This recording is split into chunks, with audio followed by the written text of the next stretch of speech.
Target যদি আগামী সপ্তাহ থেকে ভিসা অনলাইন হওয়া শুরু হয় তাহলে আমরা 31শে মার্চের মধ্যে এই যাত্রীগুলো ফ্লাই করতে পারবো। তবে আশার বাণী হলো গতকালকে আমরা একটি সংবাদ পেয়েছি, যার কয়েকটি সংবাদের মধ্যে একটি সংবাদ, সেটা হলো যারা 31শে মার্চ তথ্যটা জানতেন যে চিঠিটা আপনারা বা যে অনলাইনে পোস্ট পেয়েছেন 31শে মার্চের মধ্যে ফ্লাই করতে হবে, এখানে একটি দারুণ খবর আপনাদের আমি উপহার দেব।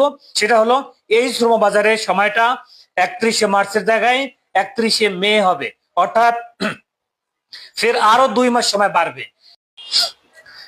আসসালামু আলাইকুম। আমাকে যে যেখান থেকে দেখছেন আশা করি সবাই ভালো আছেন, সুস্থ আছেন, নিরাপদে আছেন।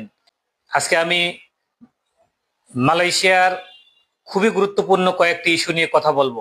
এই সরকার আসার পরে সিন্ডিকেট মুক্ত কাজের ঘোষণা আসছে, আপনারা জানেন যে নভেম্বরের প্রথম সপ্তাহে কাজের ঘোষণা আসার পরে বিগত 5 মাসে, অর্থাৎ আজকে মার্চের প্রথম সপ্তাহ আর নভেম্বরের প্রথম সপ্তাহ মিলে পুরো 4টা মাস বাংলাদেশ থেকে ইচ্ছে করলে 40,000 লোক ফ্লাই করতে পারতো, সেখানে 400 লোকও ফ্লাই করে নাই। আপনারা জানেন যে ইমিগ্রেশন একটি চিঠি ইস্যু করছে। চিঠিটা কি ইস্যু করছে? যে সেম একটি চিঠি ডিসেম্বরের প্রথম সপ্তাহে ইস্যু করছিল, সেখানে লেখা ছিল যে 31শে মার্চের মধ্যে ফ্লাই করতে হবে। কি ফ্লাই করবেন? কেডিনের মধ্যে অনুমতি দেওয়া যে কাজগুলো ছিল এই কাজগুলো প্লান্টেশন এগ্রিকালচার উল্লেখ করে দেওয়া হয়েছে। 15 তারিখের মধ্যে ম্যান পাওয়ার নিতে হবে, 31 তারিখের মধ্যে ফ্লাই করতে হবে। আপনি ফ্লাই করবেন কি? যদি কেউ ভাত রান্না করার জন্য পাতিলের চাল দিয়ে আগুন জ্বলতে থাকে, তখন একটা সময় দেখা যাবে ভাত হয়ে গেছে। সেই ভাত আপনি যখন কমপ্লিটলি হয়ে যাবে তখন কি করে গ্রামের মা বোনেরা ভাত মার মার করে ছাকে, অর্থাৎ ভাত থেকে যে পানিটা এটা ছাকে। এটা কখন হয়? যদি ভাতের আপনি পানির মধ্যে চাউল দেন ভাত হয় তখন। আপনি খালি পাতিল বা পানি গরম করে তো আপনি পানি ছাকতে পারবেন না। তেমনি মার্চ মাসের 31 তারিখের মধ্যে ফ্লাই করতে হবে, আপনি ঘোষণা দিলেন। কি ঘোষণা? ফাঁকা জায়গায় আপনি 31শে মার্চের পরে 2 মাস সময় বাড়ালেন ভিসার জন্য, বাংলাদেশের ভিসার জন্য সময় বাড়ালেন। এই 2 মাসের সময় বাড়াইয়া মার্চ মাসের আজকে 5 তারিখ 6 তারিখ পর্যন্ত আপনি কয়টা ভিসা দিচ্ছেন? বাংলাদেশি মানুষজন প্রায় 50,000 উপরে মেডিকেল করছে গত 4 মাসে। এই 50,000 মেডিকেলের আপনি 5,000 ভিসা দেন নাই। সে বাংলাদেশ বলেন না মালয়েশিয়া বলেন, যেখানে 5,000 ভিসা হয় নাই, 500 লোকের ফ্লাইট হয় নাই, সেখানে আপনি ঘোষণা দিয়ে দিলেন, মালয়েশিয়া সরকার ঘোষণা দিল 31শে মার্চের মধ্যে এই যাত্রীগুলো ফ্লাই করতে হবে। আপনার যাত্রী কোথায় আপনি ফ্লাই করবেন? যাত্রী থাকলে তো ফ্লাই করবেন।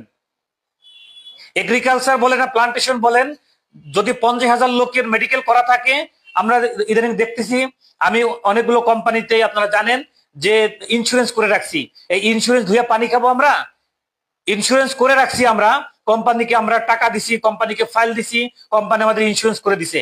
এই ইন্স্যুরেন্স করে দিলে কি একজন যাত্রীকে বোঝানো সম্ভব? কয়দিন বোঝানো যায়? ইন্স্যুরেন্স হওয়ার 72 ঘন্টার মধ্যে একটি ভিসা অনলাইন হয়, অ্যাপ্রুভাল হয়, অ্যাপ্রুভাল ই ভিসা ম্যান পাওয়ার করে ফ্লাই দেয়। আমরা মেডিকেল করার সময় যাত্রী থেকে সময় নিই 1.5 থেকে 2 মাস। সে 1.5 থেকে 2 মাস কোথায়? 4 মাস পার হয়ে যায়, আমরা ভিসা অনলাইন করতে পারি না। আজকে 6 তারিখ, আমি যদি কাউরে বলি ভাই মেডিকেল চলমান আছে, আপনি মেডিকেল করতে আসেন, ভিসা হচ্ছে, ভিসা খোলা, আমার ইন্ডিকেট করে বলে ভাই এই রং তামসা বাদ দেন, গত 2 মাস ধরে ইন্স্যুরেন্স করে রাখছেন, মুরদ নাই অনলাইন করার, আপনি আসছেন মেডিকেল করতে। ভাই এই কথা বলবে না? একজন মানুষ অবশ্যই বলতে পারে, কারণ সে 2 মাস আগে মেডিকেল করছে, মেডিকেল করে আমাকে টাকা দিয়ে বসে রয়েছে, আমাকে ফাইল দিয়ে বসে রয়েছে, মেডিকেল খরচ দিয়ে বসে রয়েছে। সে 31শে মার্চের মধ্যে তার যেতে হবে, এজন্য সে লোন করে, ধার করে, কিস্তি করে, কিংবা সে কিভাবে টাকা ম্যানেজ করবে এই টাকা জোগাড় করে বসে রয়েছে। যদি 31 তারিখের মধ্যে ফ্লাই করতে হয়, আমার কাছে যদি 500 লোকের মেডিকেল করা থাকে, আমার কাছে যদি 500 ইন্স্যুরেন্স করা থাকে, তাহলে 500 লোককে আমার প্রস্তুত রাখতে হয়েছে ভাই 31শে মার্চের মধ্যে ফ্লাইট হবে।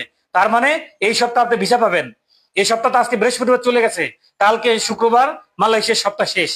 এই 7 তারিখের মধ্যে আপনি আমরা দিতে পারিনি ভিসা, ইন্স্যুরেন্সের পরে আমরা ভিসা অনলাইন, তাহলে আমরা অ্যাপ্রুভাল ই ভিসা ম্যান পাওয়ার করে 31 তারিখের মধ্যে ফ্লাই করাবো কি? বাংলাদেশ থেকে কলা গাছ পাঠাবো আমরা যদি আপনারা ভিসা না দেন? সুতরাং এই কে কোথায় কি নোটিশ দিল আপনারা আমাদের পাঠান, আমরা দেখি। এগুলো দেখলে শরীর জ্বলে। যেখানে আমরা আহ, কথা একটু বেশি হয়ে যাচ্ছে, রাগের সুরে হয়ে যাচ্ছে। আসলে বলতে হয় রাগের সুরে, কারণ হলো আমরা ক্ষতিগ্রস্ত ব্যবসায়ী। এই মালয়েশিয়া নিয়ে আমরা যারা পড়ে আছি এরা আসলেই ক্ষতিগ্রস্ত, এতভাবে ক্ষতিগ্রস্ত যে আমরা না পারি এই মাঠে টিকে থাকতে, না পারি মাঠ থেকে চলে যাইতে। যদি বলেন যে ভাই মালয়েশিয়া ছেড়ে সৌদি আরব চলে যান, এই সৌদি আরবের মার্কেটটা গত 1 বছরে তদারকি আপনি দেখেন, সেখানে কাজ হচ্ছে, সেখানে যে পরিমাণ মানুষ বাংলাদেশ থেকে যাচ্ছে, সর্বোচ্চ প্রবাস খাতটাই বর্তমান সৌদি আরব। সেই সৌদি আরবেও নানা রকমের জটিলতা তৈরি হয়েছে। আপনারা জানেন বিগত 1 বছরে ওখানে যাওয়ার পরে ওকালা পায় না, ওখানে যাওয়ার পরে আকামা পায় না, ভিসা পায় না, কাজ করলে বেতন পায় না, অনেক জটিলতা আছে যেগুলা বাংলাদেশ সরকার, যে সরকারই আসুক, প্রবাস খাতটাকে তারা শুধু ব্যবহার করে বিদেশি রেমিটেন্সের জন্য, কিন্তু এদের সুযোগ সুবিধা দিতে হয় সেই ব্যাপারটা কোনো সরকারি মাথায় রাখে না, কোনো সরকারি উদ্যোগ নেয় না। বিদেশ থেকে টাকা আসতে হবে, আপনারা এটা খুব ভালো করে বোঝেন, কিন্তু বাংলাদেশের এই শ্রমিকদের, এই প্রবাসী ভাই বন্ধুদের সর্বোচ্চ সেবাটুকু দিতে হবে, তাদের সর্বোচ্চ সাপোর্টটুকু দিতে হবে।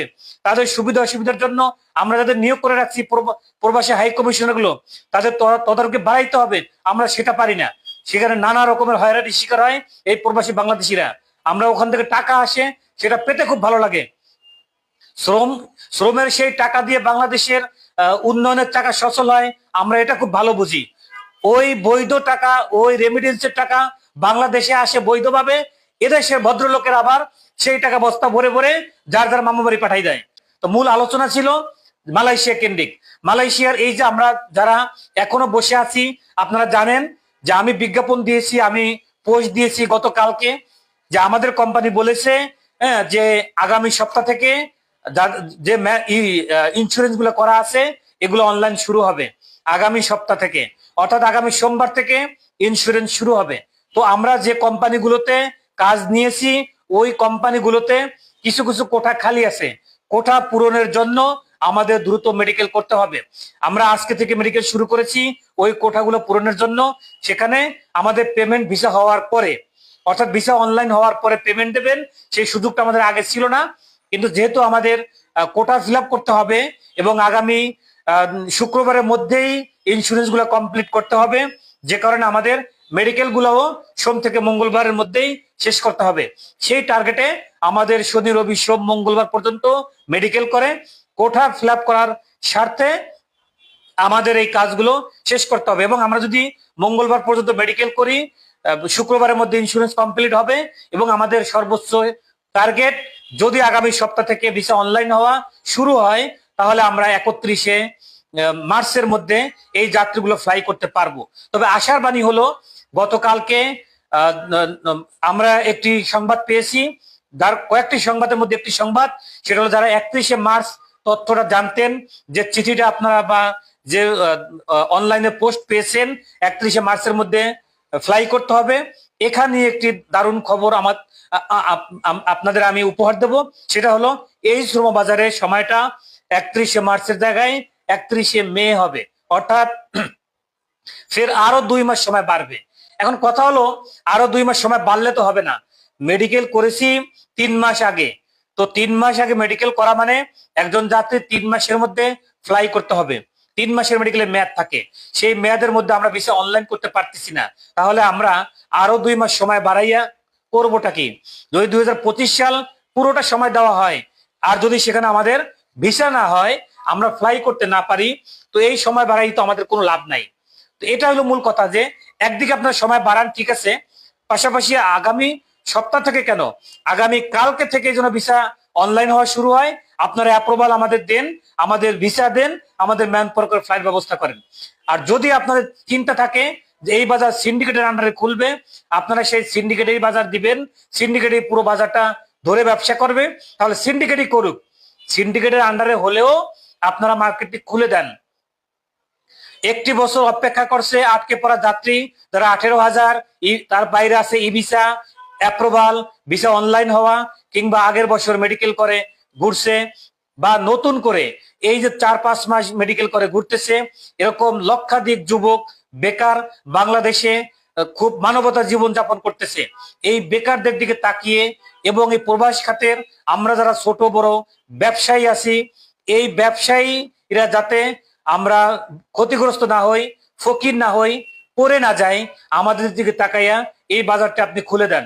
যদি কেডিএন এর পদ্ধতিতে হয়, অর্থাৎ সব লাইসেন্সের জন্য আপনি ব্যবসা খুলে দিয়ে থাকেন, তাহলে সবাইকে ব্যবসা করার সুযোগ দিয়ে অনতিবিলম্বে এই বাজারের উপরে যে কালো মেঘ, কালো বিড়াল বসে আছে, এগুলো সরিয়ে দিয়ে দ্রুত বাজারটাকে খুলে দিয়ে এই লোকগুলো যাতে দ্রুত যেতে পারে সে ব্যবস্থা করতে হবে। পাশাপাশি আপনারা জানেন যে আমার ফেসবুকে আপনারা পোস্ট পেয়েছেন গতকালকে পরশু, অর্থাৎ আগামী 9 তারিখ অর্থাৎ রবিবার দিন আনুমানিক আমাদের তথ্য জানা, সেটা আপনারা যাওয়ার আগে তথ্য পেয়ে যাবেন। 9 তারিখে বাংলাদেশ থেকে সচিব পর্যায়ের টিম মালয়েশিয়া যাবে। সিন্ডিকেট বলেন, কেডিএন বলেন, FWCMS বলেন, আটকে পড়া যাত্রী বলেন, টোটাল ইস্যু নিয়ে আলোচনা করার জন্য সচিব পর্যায়ের সিনিয়র জুনিয়র টিম মালয়েশিয়াতে যাবেন। দুদেশের আলোচনা বৈঠক আছে, এগুলো নিয়ে আলোচনা করার জন্য। পাশাপাশি সম্ভাবনা আছে আমাদের মাননীয় উপদেষ্টা আসিফ নজরুল স্যার তিনিও যেতে পারেন, তার যাওয়ার ব্যাপারে আলোচনা শুনতেছি। যদি তিনি যান তো তার প্রতি আমাদের পুরো টিমের প্রতি অনুরোধ থাকবে, আমার পক্ষ থেকে, ব্যবসায়ীদের পক্ষ থেকে, শ্রম ভাই বন্ধুদের পক্ষ থেকে, যে সিন্ডিকেট মুক্ত বাজারটাই হোক, কেডিএন পদ্ধতি হোক অথবা FWCMSI হোক, যে পদ্ধতি হোক, সেটা যেন সিন্ডিকেট মুক্ত হয় এবং পুরো সকল ব্যবসায়ী যাতে ব্যবসা করতে পারে। অর্থাৎ বাংলাদেশে আপনারা জানেন যে 2829 রিক্রুটিং লাইসেন্স আছে এবং এদের সহযোগী যত প্রতিষ্ঠান আছে, যত মানুষ আছে, যত এজেন্ট আছে, সবাই যেন ব্যবসা করার কাজ করার সুযোগ পায়। আমি বলে গেছি ইন্স্যুরেন্স করা ফাইলগুলো বিগত প্রায় 2 মাস ধরে আমরা অনলাইন পাচ্ছি না, এটা আগামী সপ্তাহ থেকে আমরা অনলাইন পাবো। এ ব্যাপারে আমরা সুনিশ্চিত তথ্য আমাদের কাছে আছে।